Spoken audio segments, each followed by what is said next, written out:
Okay. Welcome. Is the mic on? Can you hear me all right?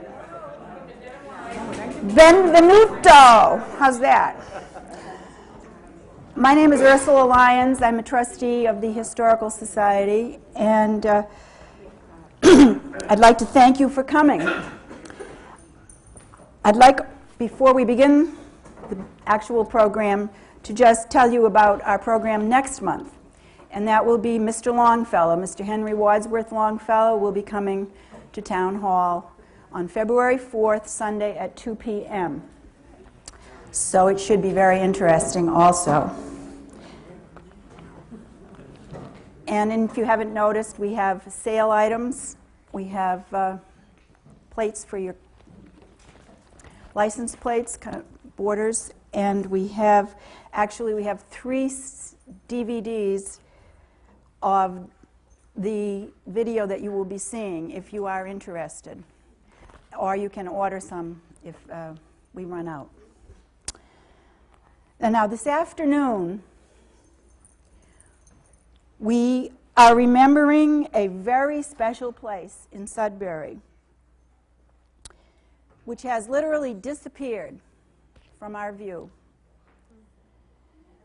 However, with the help of many voices and hands, we have recreated the story of the Italian chapel, the processions carrying and crowning the Madonna, and the picnic grounds on Mossman Road, so that it will have its rightful place in Sudbury's history. As an Italian who has a strong devotion to our Blessed Mother, I was especially interested in the history of the Italian chapel. And as you will hear, it was the strong faith and the passionate devotion to Our Lady, Mother of God, which brought thousands of people to Casa Luccense in Italy, and subsequently to Maria della Indulgenza in Sudbury. And in return for their faith and devotion, the Madonna granted the people many favors or indulgences, and some miraculous ones. Now, because we want to put the importance of the early religious pilgrimages to Mossman Road in a broader perspective, we decided to begin with a brief history of how the first Catholic church came to be built in Sudbury long after the Italian chapel was built. One of our trustees, Jackie Bausk, will now provide us with some information. Hello. Is this on? There were few Catholics in early Sudbury, and this is the history of how they worshipped, or where they worshipped. St. George's Parish in Saxonville began as a mission, and Mass was held in a congregant's home. It was a mission from 1842 to 1846. The St. George's Parish Church was dedicated in 1847. Families came by foot and horse and carriage. Since the trip was so long, families would pack a picnic lunch and picnic around the church, the woods in the church, before their long trip home. For the next 30 years, the parish was populated by congregants from Framingham, Wayland, Sudbury, and Southborough. In 1871, St. Bridget's Parish in Maynard was dedicated. People from the north side of Sudbury began worshiping there because it was a less arduous trip. The Catholic Church in Wayland started in a rented store in 1890 as a mission of St. George's. In 1892, it moved to the town hall and became a mission of St. Zephyr's. The actual church was built and dedicated in 1906 as St. Anne's, with 41 families in the congregation. The town of Sudbury was officially annexed to St. Anne's in 1945, but families had been attending services there for many years. In Sudbury, home building started to grow in the late 40s and 50s. St. Anne's congregation grew, and the families of Sudbury numbered enough to start their own parish, Our Lady of Fatima, in 1955. While the church was being built, Mass was celebrated in the Upper Town Hall, which is now the home of the Sudbury Historical Society. I believe I was the first person from Our Lady of Fatima to be married. I didn't want to be married in the town hall, so I went back to St. Anne's. But the first pastor of Our Lady of Fatima performed the ceremony in the church in Wayland. And where the church in Wayland was is now the Wayland Post Office. The congregation of the Lady of Fatima grew quite large, and again a new parish was born. St. Anselm's was dedicated in 1963. It consisted of people from Our Lady of Fatima and St. George's in Saxonville. It seems the circle was complete. Yes, but St. Jeremiah's was only built around shortly before St. Anselm's. So the history was from St. George's. Thank you very much, Jackie. You're welcome.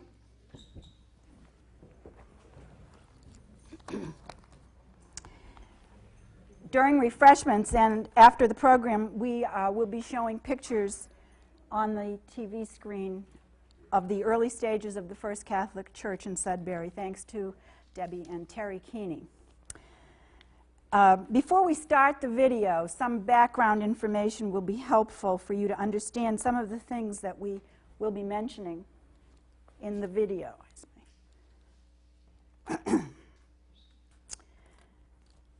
I think you recognize the map of Italy. It's actually mostly the southern part of Italy. In between Rome and Naples is Sant'Elia near Cassino, and it's kind of blown up a little bit right there. It's actually Sant'Elia Fiume Rapido, which is, Fiume Rapido just means rapid river or swift stream. And this is where it all began.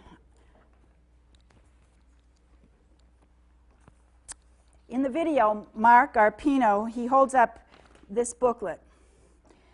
It's a brief historical account of events which led to the foundation and erection of the sanctuary of Maria SS delle Indulgenze, which goes back to the 9th century, when a Roman nobleman named Lucio and his wife took refuge from the invading Saracens on a plateau of Mount Cese in the territory of Sant'Elia Fiume Rapido. And the story goes that when the nobleman suffered mortal injuries when he fell off his horse, he prayed to the Virgin Mary, Mother of God, for help. And within a few days, he was well enough to return to his home. He was so thankful that he ordered a statue of Our Lady to be built in a little chapel near where he was living. Now, this booklet explains the naming of the chapel in Italy and in Sudbury. Quote, on a plateau of the alpine declivity of Monte Cese, in the territory of Sant'Elia, the sanctuary of Maria SS delle Indulgenze stands majestically in its structure. It is also known throughout the Catholic world under the name of Sanctuary of Our Lady of Casalucenze. Both names will be referred to in the video. Actually, it was Pope Innocent II, toward the end of the 10th century, who granted the people of the area special papal indulgences to those who honored the now entitled Maria SS delle Indulgenze. Now fast forward to the 20th century, 1,000 years later, where the Sant'Elia Mutual Aid Society began in East Boston. This is their bylaw. Circolo Angelo Santilli fra Sant'Eliani. the society wanted to reproduce the statue of the Madonna, which they had venerated in Italy. So first, the chapel was built around 1918 to house the Madonna's statue and other statues. And the one of St. Anthony is here today. In the booklet, credit is given to Carolina Visacchi, who donated the land on which the chapel was built, and Joseph and Antonia Clementi, who had the statue of the Virgin built. Some say it was in memory of their child who had died. The statue was reproduced in detail to resemble exactly its namesake in Sant'Elia Fiume Rapido by the De Prato Company. And there is an obituary of De Prato here.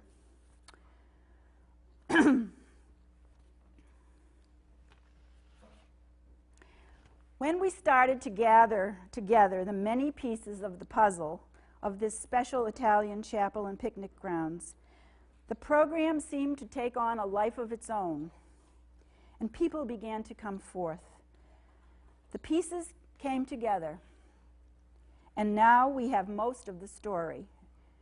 Coincidentally, one of the minor pieces of the puzzle, which was this calendar from St. Mary's, Salem, 1956,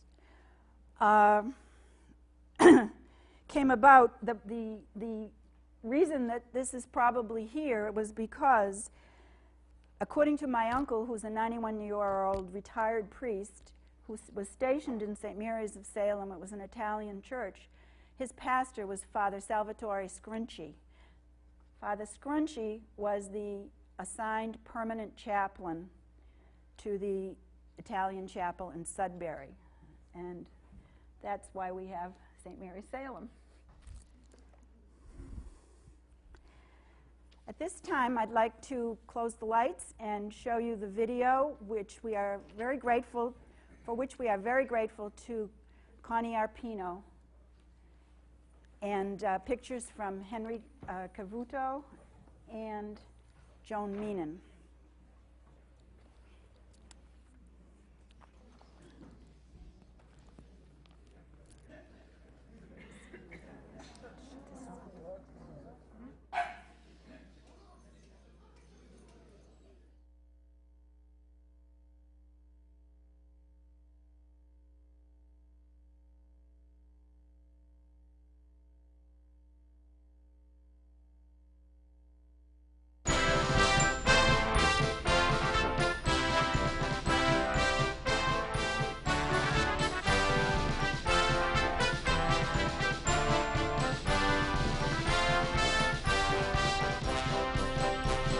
Today is December 20th, 2006. My name is Lee Swanson, and I'm interviewing Connie Arpino.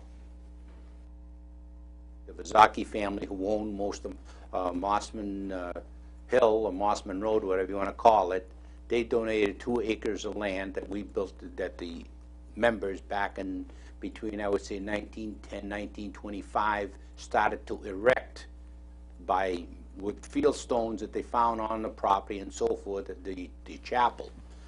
As I said, I came from here from Italy in 1951 in May, and I never forget, in July that year, my uncle picked me up in his Pontiac convertible, which was a big deal, but the biggest deal was when he says to me, okay, we're going out to Caslucenz. You know, that's what we were there in Italy. And I'm going, Caslucenz, you know, you know, it's, you know, 2 weeks away. And sure enough, we drive out to Sudbury and down 117, and there's this huge crowd, and there's the Madonna sitting in the middle of 117, which was a smaller version of the one in Italy. In order to join our organization, you have to be either from Sant'Elia or a descendant of someone from Sant'Elia.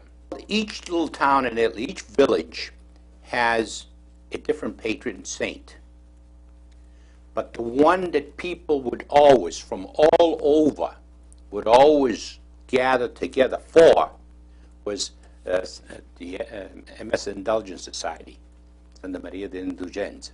For that feast, all the organizations of St. Anthony, St. Paul, St. John the Baptist, they would all come together for that. One, because she was the mother of Christ. Up at the chapel here in Sudbury, not only did we have the statue of the Madonna, we had a statue of St. Anthony, which also was the other large, big feast that we had in Sudbury. People seem to think that, you go to the North End for St. Anthony. Well, it used to be that you came to Sudbury for St. Anthony. We had Santa Leone, which is basically a patron saint of a lot of people from real southern part of Italy, Sicily and so forth. We had St. Giovanni the Baptist, St. John the Baptist. I get confused with a little English and Italian sometimes. And we had Santa Elia, which is the patron saint of our village in Italy. So as I said, we had different saints. We had 5 or 6 different saints there that we used to have masses for once a year, whoever the saint on the feast of that particular saint. Santa Maria de Indulgenza was the big feast. Well, we had, I remember, back in the early 50s, you could count at least 30,000, 40,000 people there in that picnic ground. I mean, there would be buses, rows and rows and rows of buses. I mean, on 117, there'd be parked alongside wherever there was opening the buses.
Statue, as I said, was a place where you gave yourself and your worth and so forth, and the statue had a lot of gold. I don't know if you've seen Italian processions of Madonna. You see them draped in ribbons with all people put their money on them. Well, money is a thing now. Years ago, you gave them part of whatever you had. You had a beautiful gold ring, you would take it off and you would give it to the Madonna. Women, earrings, necklaces, all kinds of jewelry and so forth, things of real value to you. You had a favorite thing, you would give it to the Madonna. When I closed the organization, I took all the gold, packed it up, including the crown of the Madonna and the Christ child, and I brought them to Italy. And that was my last pilgrimage to Castelgenzi. And you gave it to the church there? I gave it to the church there, yes. Very good. Back to the fund. Mm-hmm. There was a discussion, what should we do with it and so forth and so on. And I said, look, all these people gave this to the Madonna. It would not be right, for us to do anything else. Right. I didn't feel that it was appropriate to give it to the church here in town, even though the church here was very good to us. Whenever I had problems, I would call Father Hardigan and he'd be down there. But I felt that they meant it for Maria of Indulgence to have it. Oh, right. And so it was, you had perhaps 6 different festivals there. We had a summer. Basically 3 festivals. 3 festivals. and others in between. Yes, there would be other picnic of real small groups. I mean, for instance, the Sudbury Fire Department used to use it for their annual picnic. The Sudbury Police Department used to use it for their annual picnic. That's why they have memories of that. Exactly. I used to, go up there and they used to be able to use the facilities. It was a great facility. I mean, we had, a building with bathrooms and, in it and so forth, the running water, regular updated thing. That's where, believe it or not, where the society went broke. Is that what happened when they decided that we couldn't do anymore with the, the shed out back, because the people and so forth, they had to take out a loan to build the structure. It was also no longer feasible for members to go out there and work, and build it themselves.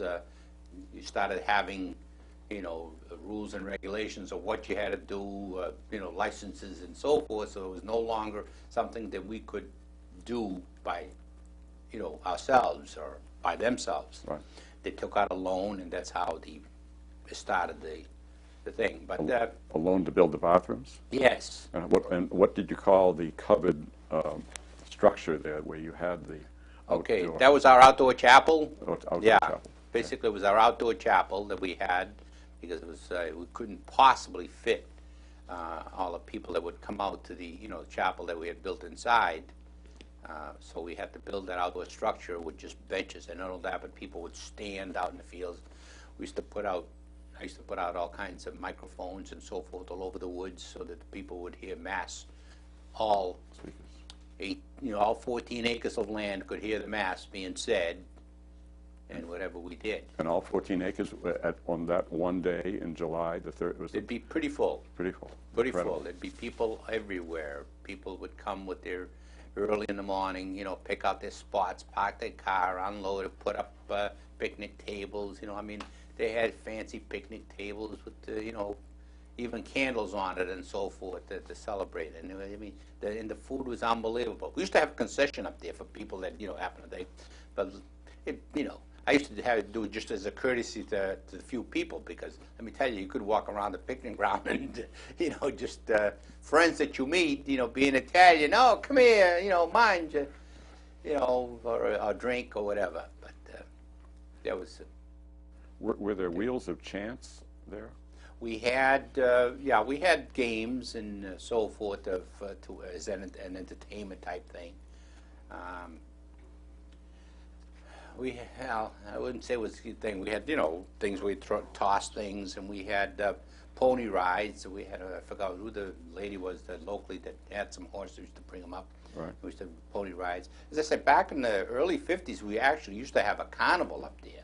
But the town, some people remember that. And yeah, that's what's confusing. as I say, it got to the point where in the 50s, I'd say mid to late 50s, we had to do away with the carnival because the town would no longer allow us to have that type of function going up there. Place, Sudbury started getting more populated. For instance, the last 3 picnics I had up there, I couldn't even bring the Madonna down to 117. I had to do it within the grounds. I had to have a procession within the grounds. Well, people did not want the road blocked for the hour and a half that we had the procession up the road. So therefore, as I said, times change. People, so we did it within our grounds. I went up there and we sort of made a path around the perimeter, and we used to do the procession in there. Ever hear of them doing it from the Catholic Church in Maynard down to the Grove? No, I never did heard that. As I said, all I remember from the 117 house, okay, up Mossman Road that way, and the Madonna would be down on 117 on Saturday night, and there would be a people standing there all night long with the Madonna, never be left alone. And then in the morning, early morning, people and buses would arrive, and they said from way down 9 Acre Corner, which, by the way, back then used to be Andy Boy Farms. Yes, absolutely. Absolutely. So used to be cars or trucks and buses would be parked all over that farm, and people would just walk up and, you know, so forth. Wow. Yeah, and we've heard that JFK came and gave... Yes, matter of fact, again, somewhere else there's a picture of me shaking hands with JFK when he was, you know, senator. Senator or running for Congress the first time? Running for Congress, sorry, running for Congress, right, when he was running for Congress. And nobody knew him? Nobody, barely knew him, yeah. It's funny because I remember, you know, as I said, all the politicians used to come out there. Well, you had a large consistency of votes out there, that thing. So it was a big event at one time, yes. We have pictures of Chub Peabody running for governor. Yes. Mm-hmm. There, taken there. And what about the angel we've heard about that came down? Okay, we had an angel that stood on top of the church at one of the steeples. There was a little grotto there, and the Madonna was in one side, and then we had a little, on the other side was the bell. And on top of that, there was an angel, and as I said, the church started to decay. We didn't really go at it quite, and I know the church came down, and it came down, and I forget there was an incident with it, you know, so that was an angel, a plaster of Paris angel. Right, plaster of Paris angel. Versus we've heard about an angel on wires coming down. No, that was a thing that one of the guys did one time, try to, you know. Just once. Yeah, well, I think that was only done once. I don't think we did it again. Some of the other members didn't feel that it was appropriate to put up that kind of a, you know, show with something holy. Right. They would, you know, as I said, it was not done again. Women, we've heard, would go through the Stations of the Cross on their knees. That's right. We had the Stations of the Cross built, enormous structures built out of stone, and in each set, with little, you know, grottos and sets, and inside each there'd be a plaque, you know, all the Stations of the Cross. Right. And they were built in a semicircle around the chapel, starting from right from Mossman Road, the corner of Mossman Road, and it would be around. Yeah, they would do that. They would, you know, the women. There was a different organization for the women. Women were not part of our organization. Women were. There was a Mary of Indulgence Society for the ladies. It was basically, again, as I said, it was in Maynard. Even though they called themselves, you know, Sudbury, because the chapel was in Sudbury, was in Maynard, and they would actually be responsible for setting up the church and the altar and so forth. Because I don't know, Ursula, you know, how involved it is to set up an altar. You have to have just the right linens in the right direction, and so many of them and so forth. And they all had to, they would go up there and they would press and iron and starch all the different linens and so forth, and set up the altar and so forth, and the drapery behind the altars and so forth to have mass. It had to be perfect. Everything had to be just right. And they got the girls ready for the procession. And we got the girls ready for the procession. What happened is the Madonna, as I said, wore a crown, a gold crown. The Madonna that we had was also, she carried the baby Jesus in one arm. And he also had a little crown on, gold crown. We didn't keep the gold crowns on him all year long because they were in the chapel, and chapel was not always attended. It was unlocked? Well, no, it wasn't unlocked, but, you know, we've had a few things where it wasn't that secure. Right. So we used to keep the gold donations and the crowns, because they were also gold, in a safe deposit box in Boston at a bank that we used to deal with in South Boston. As we brought the Madonna up, just before it entered the chapel, the outdoor chapel, or the church, we would then change the crown. Also because those crowns had been blessed. Supposedly, we brought them to Italy and the Pope had blessed them. So therefore, we wanted to make sure that the most holiest was, you know, set out. So therefore, we would find, or we would solicit a little girl and a young lady, supposedly, We actually would try to get someone who was sort of going to become, was going to get married or something like that. So in other words, to really make it a festive thing, you know, to become a, hopefully she'll become a mother and this type of thing. But a little girl, mostly all was dressed in white. And for instance, my daughter, my youngest daughter, she used to wear her communion gown, and she used to crown the baby Jesus while someone else would crown the Madonna with the holy crowns. With the blessed crowns. With the blessed Did crowns, you have right. 2 crowns? We had 2 crowns, yes. One was basically looked, you know, brassish and so Oh, forth, wasn't okay. as valuable, in other words. Because we spent you know, most of the donations that we got went into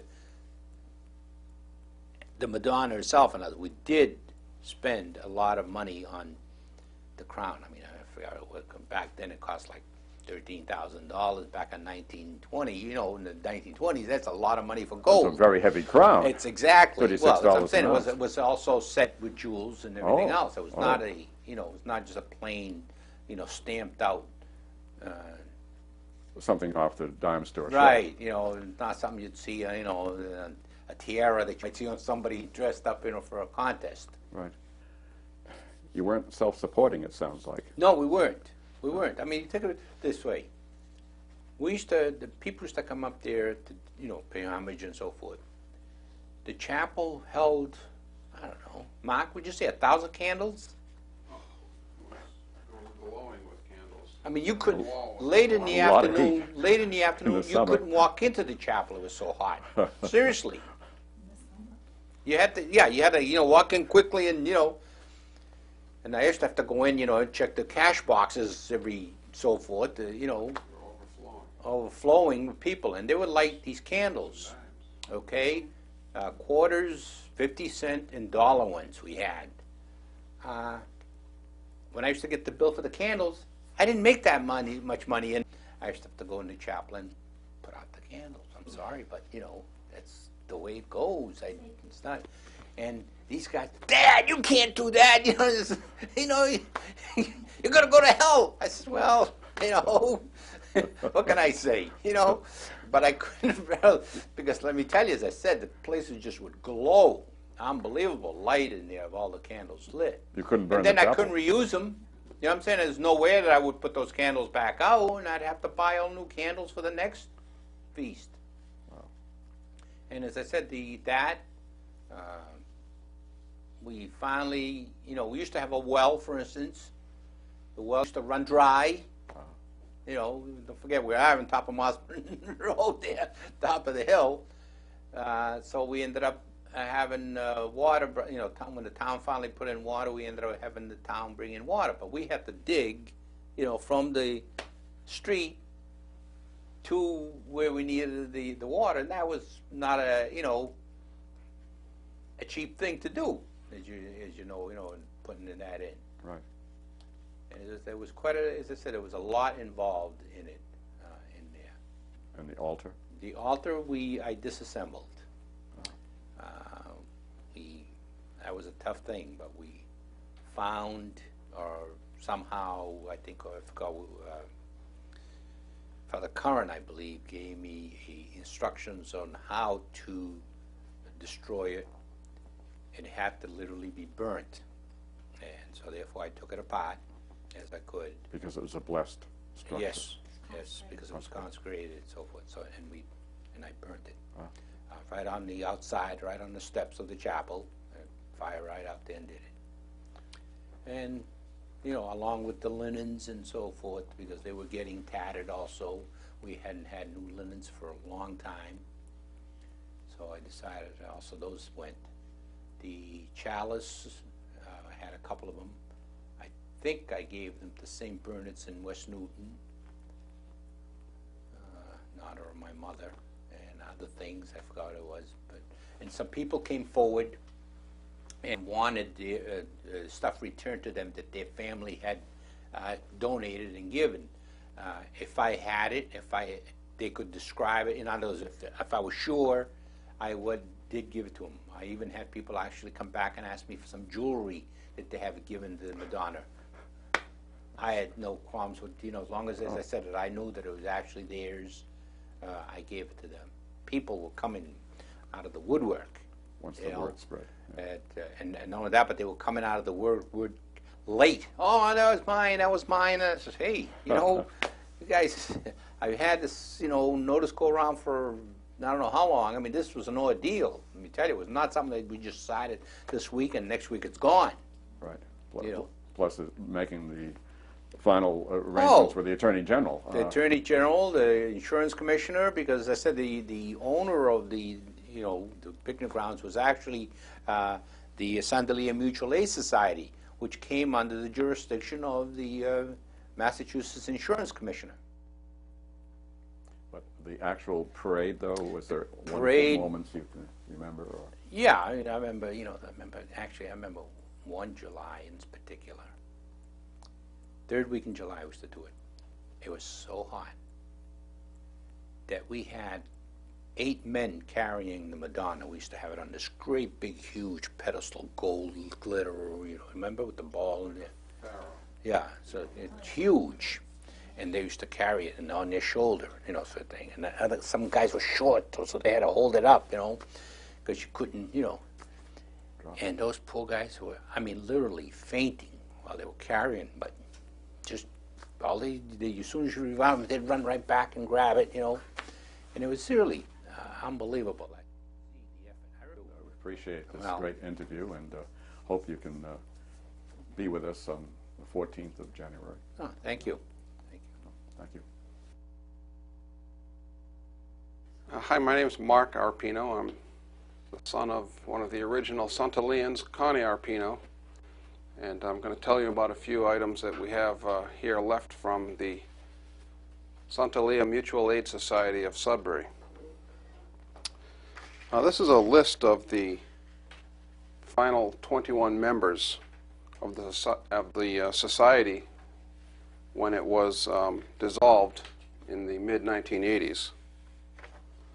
Here are some of the accounting ledgers from over the years, starting in the early 1920s and going right through the 1980s. You can see the laborious and manual nature of them. This is a letter that I found in one of these. It's a letter from one of the members' daughters. The society was also somewhat of an insurance company, and the letter explains how her father, a member, died, and she's requesting her check to pay for the funeral expenses. Some more of the crude accounting. But one of my favorite pictures, this is the actual chapel that stood on Mossman Road. You can see it's made of field stones from the property, and there was also great pride in the statues that were all handmade and crafted back in the 1920s. Another letter from one of the family members, explaining how their family member had died and could they be paid their due. This book is the Constitution of the Mutual Aid Society, and it outlines through various articles some of the bylaws and codes of conduct that were expected of the society's members. It's mostly geared towards the men. The chapel had, I believe it was 6 different saints inside that people could light a candle, say a prayer, and ask for indulgence. They normally prayed to their patron saint. And when you lit the candle and said your prayer, there were cards that you could take commemorating the saint that you prayed to. These are examples of some of the cards that were there for the patrons to leave with. The society attracted Catholics from around New England. This is a church art calendar from St. Mary's Church in Salem, Massachusetts from 1956. I think this calendar was distributed en masse to the people that came to pray and worship at at the site in 1956. This is interesting, the handmade lock and key set that was actually on the front door of the chapel here. One of the few remaining pieces of hardware from the chapel. The committee members during the actual picnic on the third week of July wore their Italian-American committee epaulets.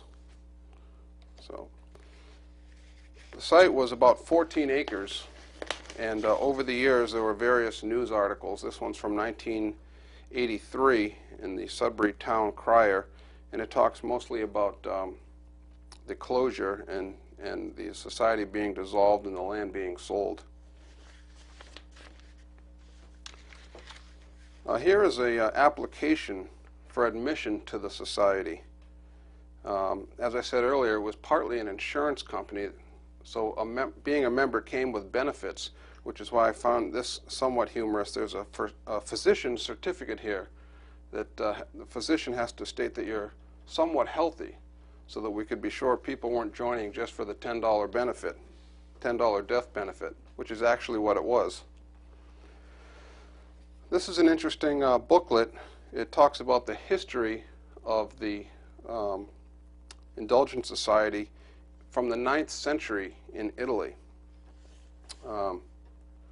If you read through it, the passion and the faith of the Italians and their religious beliefs comes through from the 9th century through the 18th century.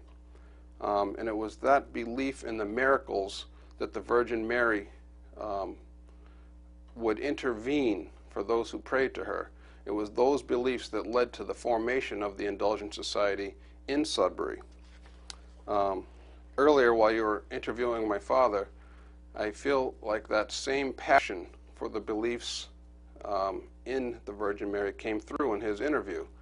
It was that passion that people in the early 1900s built the 14-acre site with their own hands using the rocks and wood and materials from the site. An interesting booklet. Here's a 1984 Boston Herald article basically describing the bombing of Monte Cassino in Italy, and interesting because it's close to Monte Cassino where the original chapel was built in Italy. The chapel that we had here in Sudbury is actually a replica of that original chapel near Monte Cassino.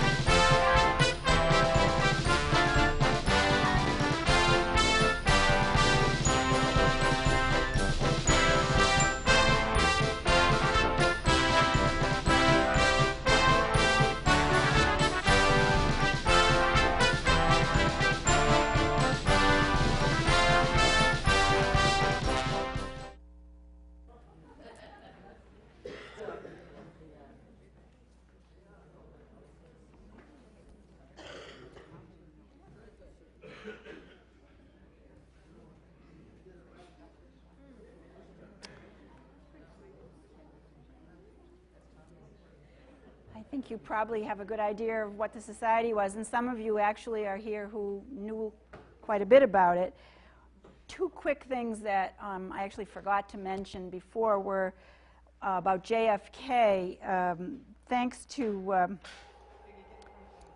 David Palmieri and James Hines, the story is that the people felt sorry for JFK because he had a back brace, and they allowed him to speak.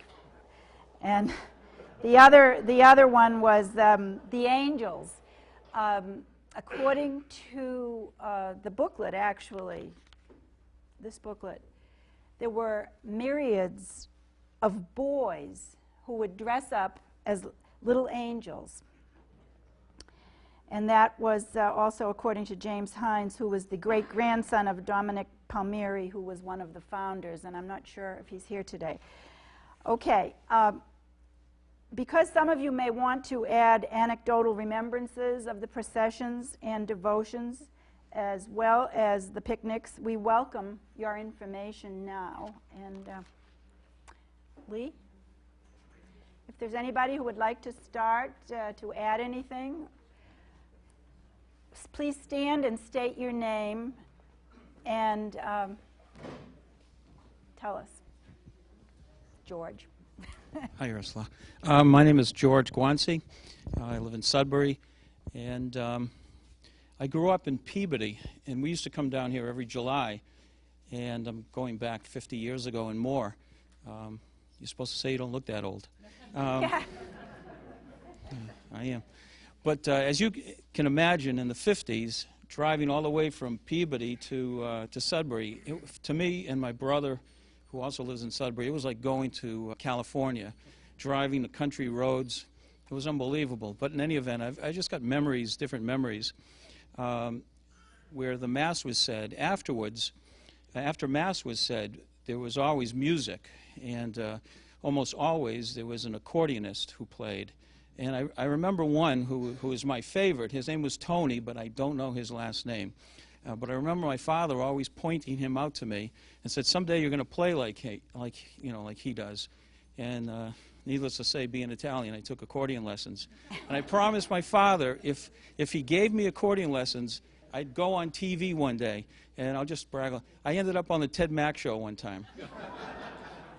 Tony Marino, that's right. He had a band too, played at weddings and things. Tony Marino, that's right. Anyone else? Anyway, that's one thing. Oh, please. Just a couple more things. I'll try to be very quick. I remember later, when I moved to Sudbury, actually my brother moved to Sudbury in the early 80s. I went look, I said, I got to find the place. I hadn't been there in 25 years. And I did find it on Mossman Road, and it was eerie going there, and it was desolate at the time. But I walked around, and I didn't realize that this function was here today. My mother has tons of pictures from the picnics.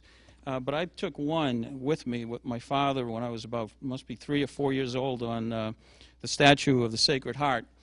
And I have a picture that I took in 1962 of Ted Kennedy at the picnic. And as I was looking at it yesterday and today, it just struck me the tragedies and what we've all gone through as Americans and Italian Americans since I took this picture of Ted Kennedy in 1962.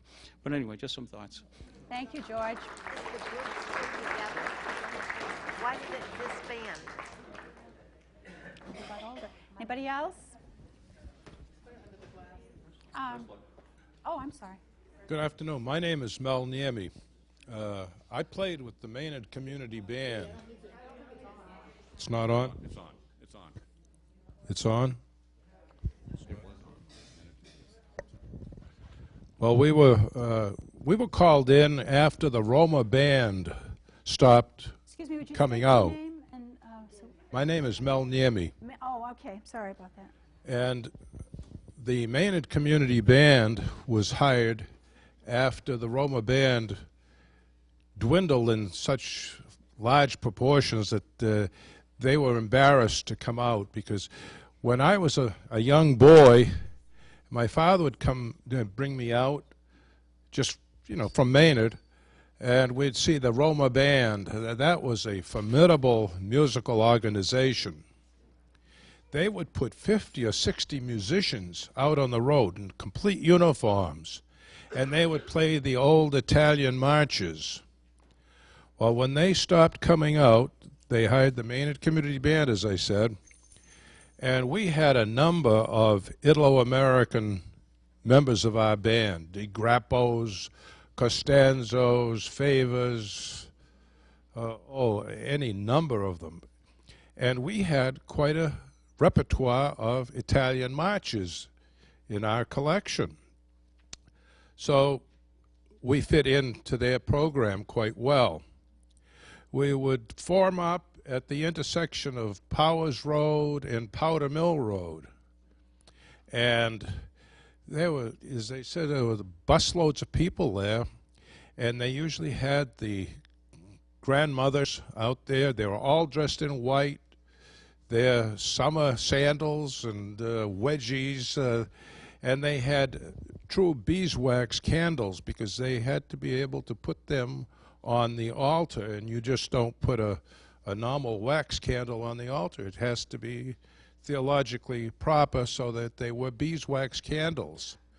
And the candles were lit, and they had their little windshields on them, and there were little girls dressed in white, and they had two men carrying an American flag and the Italian flag, but they carried them in the Italian style over their right shoulder. They did not carry them out front. They were complete European style. And in fact, we had many, as I said, many members of our band that were well steeped in the traditional Italian band style. They had the clarinets and woodwinds out in front. They didn't have the bass horns out in front. Then you came with the other woodwinds, and the brass instruments were to the rear of the band, and the drums were in the middle. And I played trombone. I played trombone for over 52 years. And for many of those years, I played the trombone di canto. Now, traditionally, in the Italian band, the trombone di canto he didn't talk to any of the other members of the band. He only would talk with the maestro. And that was strictly adhered to in the Italian band. Now, that part of the music, the trombone di canto played that high, floating music, and he could be heard above everybody. And, well, it's like the decant music in a choir. They just float above everybody else. They have the high sopranos, and they just floated. And, boy, when you got through playing that program, you were tired. And you had to have a good set of lips to do it.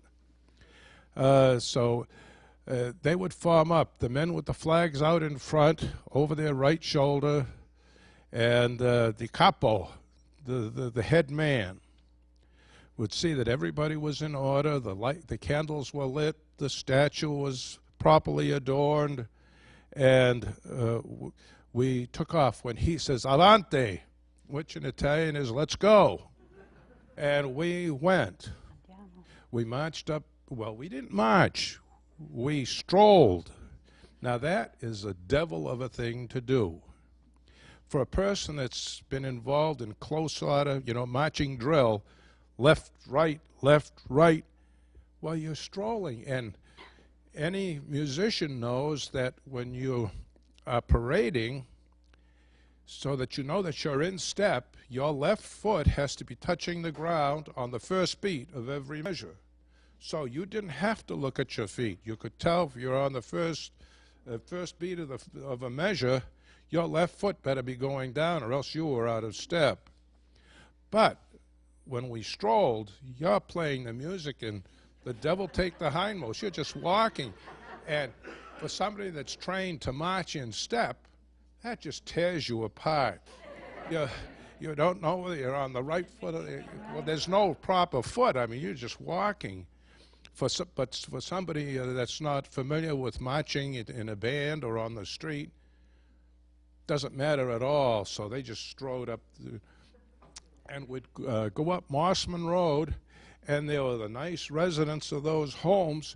They'd come out with water for the people in case they were getting very thirsty going up. And some of those July days were very hot, and people were getting very faint, and they'd get dehydrated.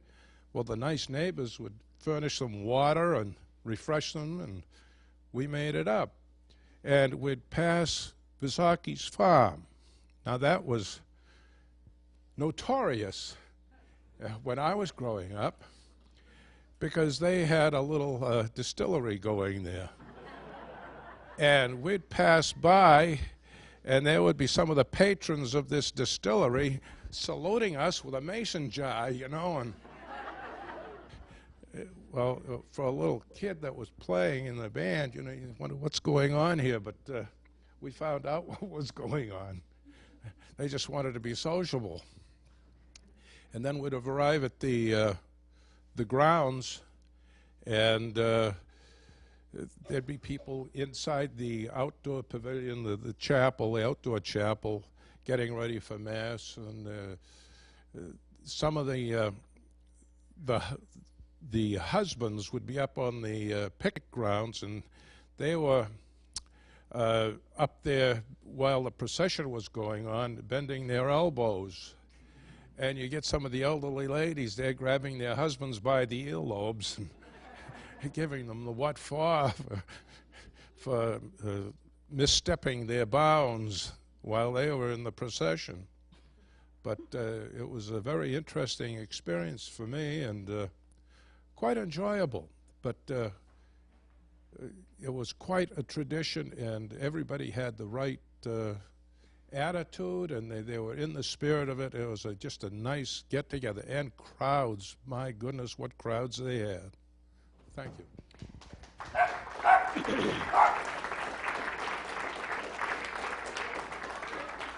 Thank you. We were hoping that this man was coming, but weren't sure. And I think Joan Meenan must have called you. I hope.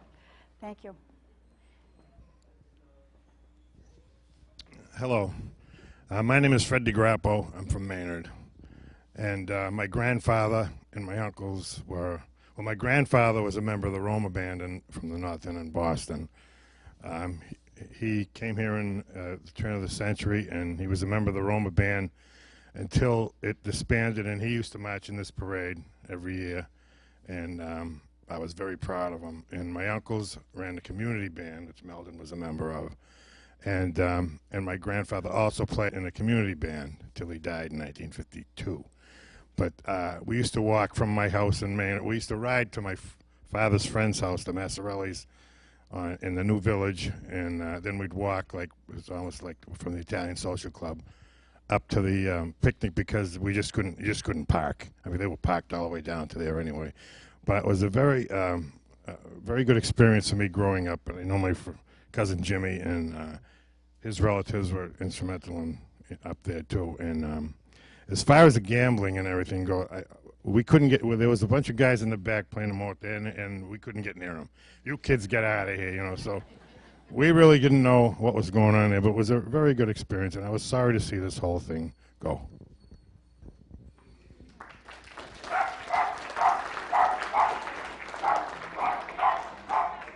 Hold. She has something to say.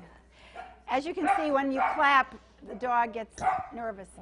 So maybe if we can take the dog out or not clap. My name is Teresa Pozzaricki. My maiden name was Mariano. I was a member of this Ladies' Fidelity, and I enjoyed it immensely, you know. And I remember bringing home all the candles after the day was over, and we had to scald them and get all the wax off of them, and my mother did all the linens, and so did a lot of the ladies. But I remember everything so well, and it was such a pleasure to enjoy this today. And I also was told that the ladies got the girls dressed. They made some clothes and dressed for the procession. And did the auxiliary women wear blue and white too? We wore blue, yes. We wore, well, as you've seen in the picture, there were blue capes and the hats and things like that. And I remember one time when we had the parade from up Mossman Road, and I was St. Lucy, and I remember carrying the basket with the 2 agates in it, because those were supposed to be the eyes. She was the saint of the sight, you know. But it was very enjoyable. I thank you. I'm glad I came. Oh, I'm glad you came.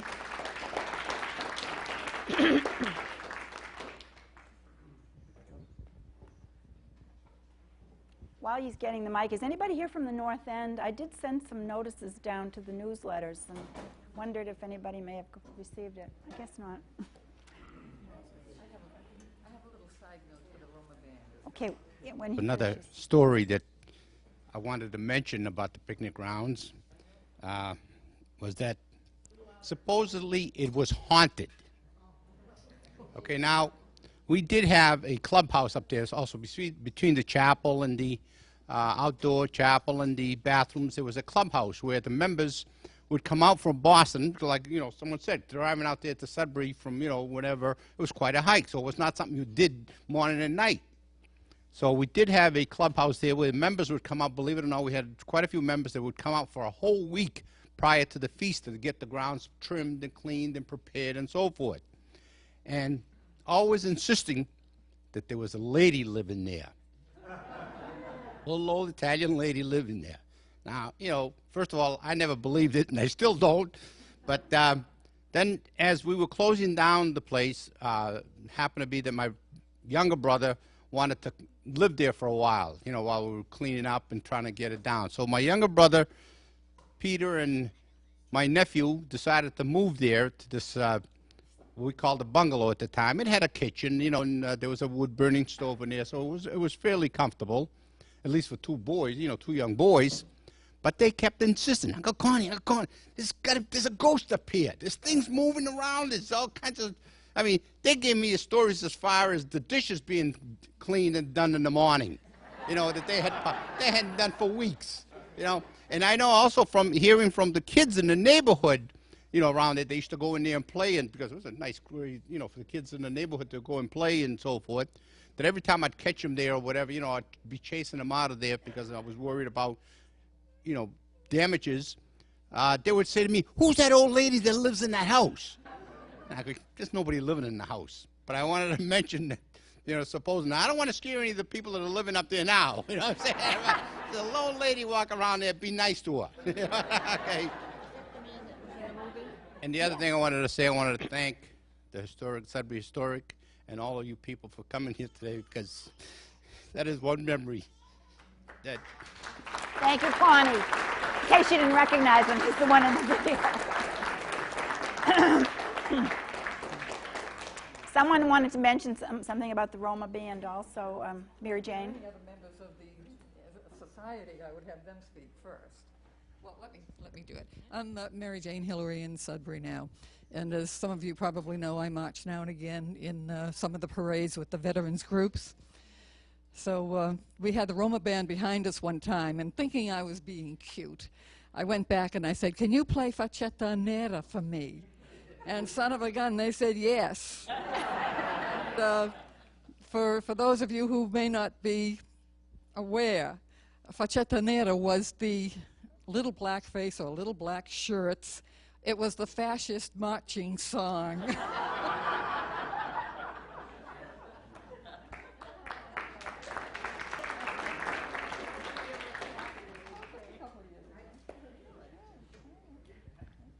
Please state your name. My name is Rosa. Can you hear me? And I just want to say that we come from a large family, Connie being my brother, and we came over to this country, as Connie said, in the early 50s. And the memories that we have from my oldest sister to my youngest brother, who insists there are ghosts on the property. I remember my mother walking barefoot because my brother was sick, and he was dying or he was sick with some disease, and they would walk barefoot. I remember the smells, the pizza frita, you know, the salamis, the wine, and there was gambling in that back room with the cards and the men. And I remember also smoking behind the statues when our parents weren't looking. And those, you know, the Stations of the Cross, my cousin Vicky would go there to smoke and get away from it all.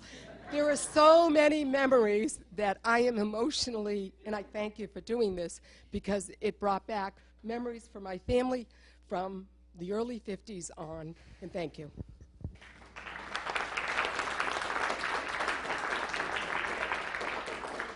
Does anyone have a memory of JFK visiting, or the angels? All the little boys dressed as angels? Okay. How many people live on Mossman Road or in that vicinity? I'm just curious. Have you seen the lady? That's what I was going to ask. Have you felt a strange person? Joan Meenan, did you want to say something? I'm looking over there. I don't know why I'm still over there. What would you like me to say? I'm so pleased. Well, we're so pleased that you helped us so much. And great artwork. Thank you. It looks like a photograph, but it's Joan's painting of the chapel. A beautiful area. Oh, it was so beautiful up there, and My oldest son is with me here today, and he was in a baby carriage when I walked him up to the chapel and the whispering pines and no cars. Just it was just beautiful up there. So I'm so glad for Connie that we had an opportunity to recognize and acknowledge.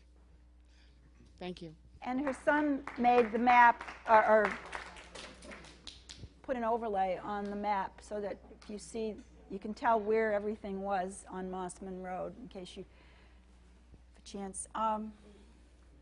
One more? Two more? No, I would just like Stand up and state your name, please. Kay Curis.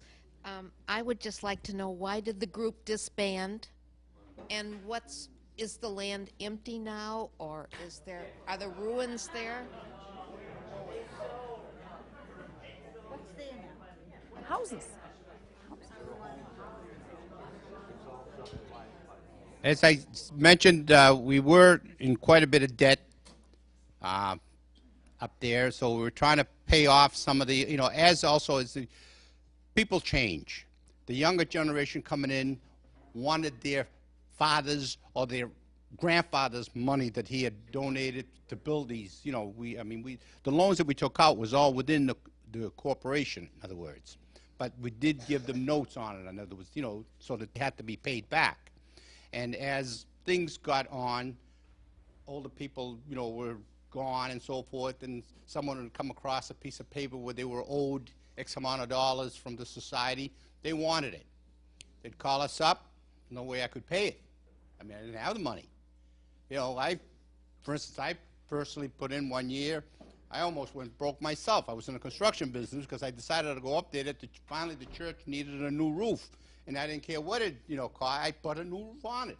Fortunately, that was it. I put the roof on it. So, and you can imagine, as I said, it was things like that. Could not get a tax exempt number, so therefore any little money that we would have made on a feast, even though the feast itself was dwindling down, we no longer had the huge amounts. I think the last feast we had, I would be lucky if we had maybe 1,000 people there. That may sound big to a group of us in here, but at that picnic, 1,000 people did nothing but, duty up the toilets, basically. And which, by the way, every year they had to be flushed out and taken care of, and it would cost. And it was just got to the point where we could not afford to stay. And also, as my son pointed out on one of those, at the very end there, the list of members. There was, they were gone. They were dwindling down. Nobody rejoined. We didn't have a, place where we could draw more from. You understand, Sudbury, may sound like Sudbury was a big place. It wasn't. Sudbury is a very, very small village, and it's very hard to understand by most people how this small group of people were able to construct and to keep a site like this going for that many years. It was not a big city where you had thousands of people. Sudbury is a small, small village. You'll never find it on the map. We could not find it on any map. Yeah, that's what I'm saying. You'll never find it on the map. The closest city you're going to find is Casino, and that's it. Thank you. There was one other person. Thank you, Connie. Hi, my name was Joanne Palmieri for the first 20 years of my life. I'm speaking on behalf of the Palmieri contingent here, who are apparently not willing to speak up for themselves. but my cousin Jim Hines is here, who made some contributions and didn't want to identify himself. And my father, Jim Palmieri, whom he was named for, has shared with us some wonderful memories of his attendance at these events in the 20s and 30s. He doesn't seem willing to speak up today, but maybe he'll share them with the Sudbury Historical Society. He's a very active member of the Weymouth Historical Society. Oh, good. Well, thank you. Yes, it was because of him that he wrote an email. He wrote an. I'm sorry, you wrote the email. You're Daniel. Jim. Okay, thank you. But you started it over a year ago by sending emails to the Historic Commission, and they sent them to us, and we started making the inquiries, and then this man finished it by researching in East Cambridge through a friend all the records, so that we have all the records of this entire piece of land, My name's Ron Vacker, and I live in Everett. And although I never attended one of these things because, although I'm 70 years old, my grandparents stopped coming probably in the late 30s and early 40s. However, about a year and a half ago, my brother, who is retired and lives in Switzerland, became interested. He was over here visiting my mother's 90th birthday. All these years, we thought of this picnic area being in Maynard.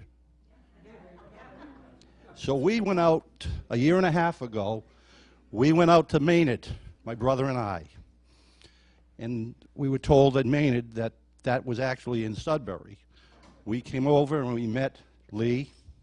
We ultimately went down to Joanne's house and met with her. And we spent a very interesting afternoon with them.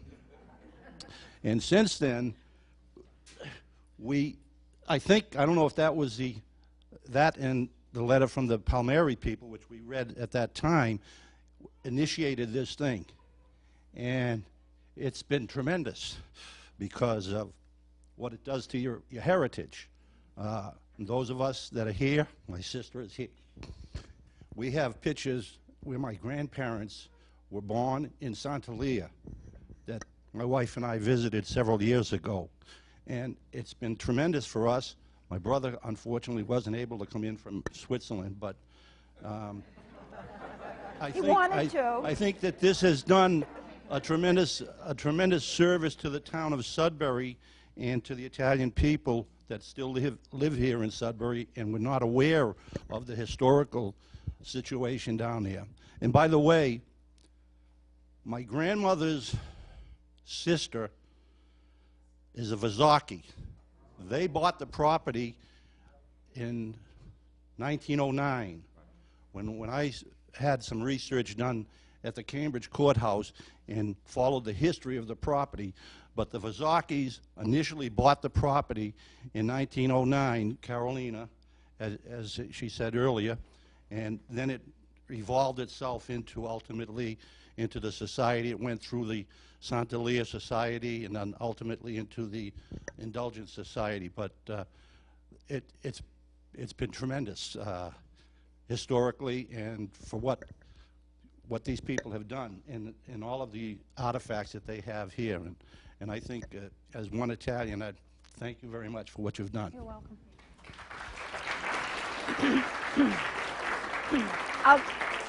I just want to end. Oh, I think we have one more person, but Joe Angel, some people know from Sudbury a fellow named Joe Angel. His name is Angelo Santo.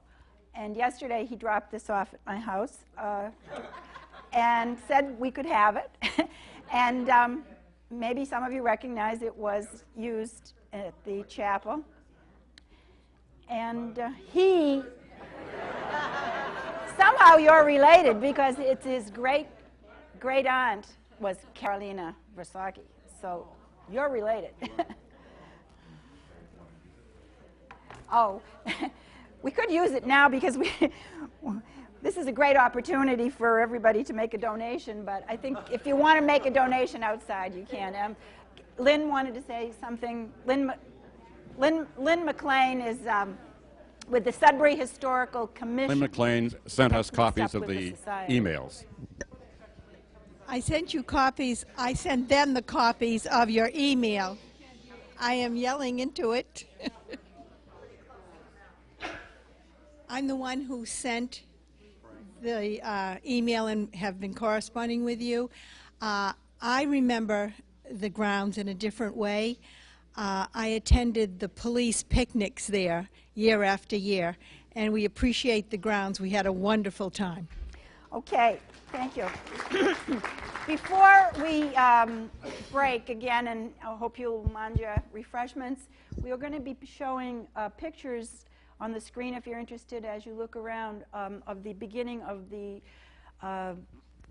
from the very beginning of Our Lady of Fatima's construction, thanks to the Keenies, as I mentioned before.